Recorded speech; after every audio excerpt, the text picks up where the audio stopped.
করলেন যে বনে যে ধেনু ছিল একত্র করল একত্র করো যে বনে যে ধেনু ছিল একত্র করল একত্র করো চালাইল গোকুলের পথে রে সে তো কান্তির পাম আগে ধরি বলো না আর শিশু চলে যায় বাবি রে আমার সোনাও পাচ্ছে ভালো শোভা করিয়াছে তার মাঝে নব ঘন সামনে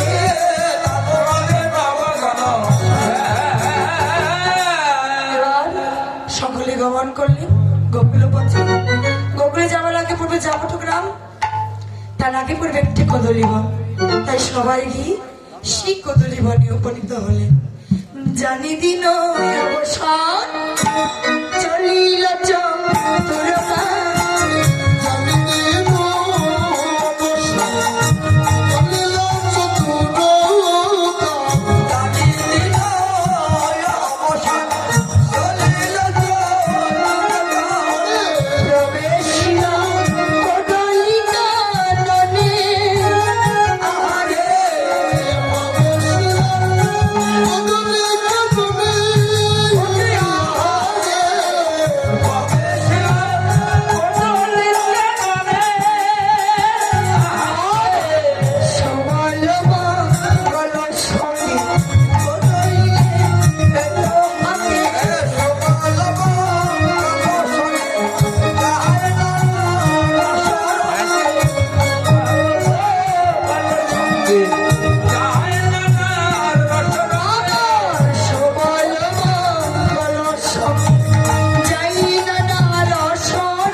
সময় হয়েছে গোবিন্দ গৃহে ফেরার তাই কি করলেন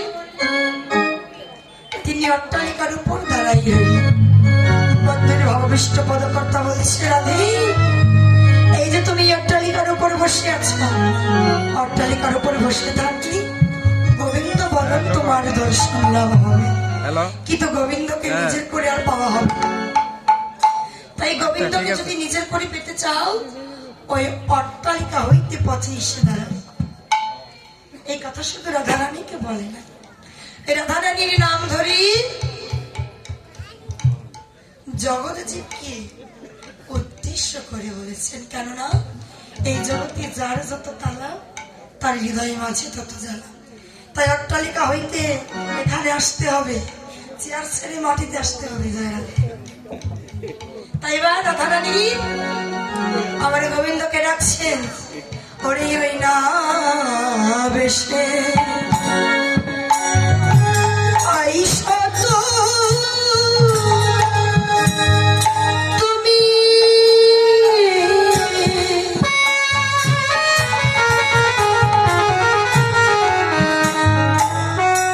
ওরে দাঁড়াইলো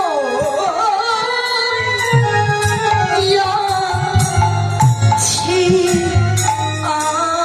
আমি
চঞ্চল ধবলি শনি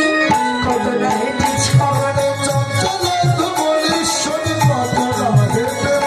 চাঁদ মুখ গিয়াছিস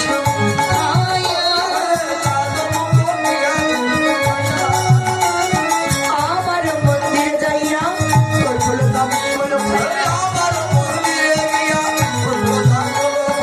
আশিস কর তথা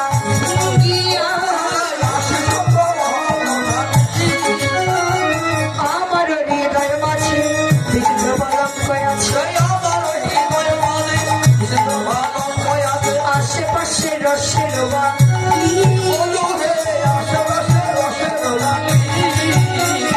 তাহাতে সতীব তুমি চরণ সেবিব আমি লড়ে যাবে বনে রয়া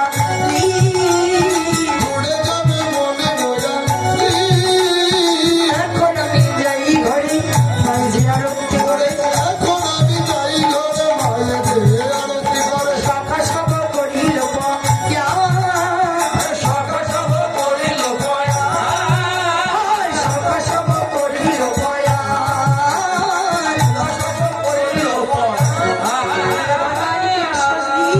গোবিন্দ আমার নিজ ঘরে ফিরে গেলেন। মামার নিত্যদিন আরতি করি, গোবিন্দকে ঘরে তুলে নাচে, তার ব্যতিক্রম কিছু হয়নি। নন্দ দুলাল বাছা যশোদা দুলাল হরি হরি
দশমতি চুপ খায়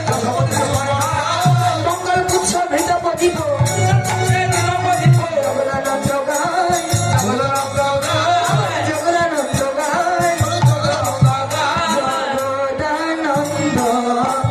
গায় রে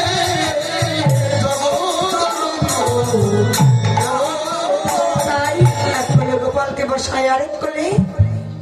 দাদা বলরামকে বসাই মামার বোনেরা আনন্দে সেবা করাচ্ছে তাই বার উত্তর গোষ্ঠ বিশ্রাম হলো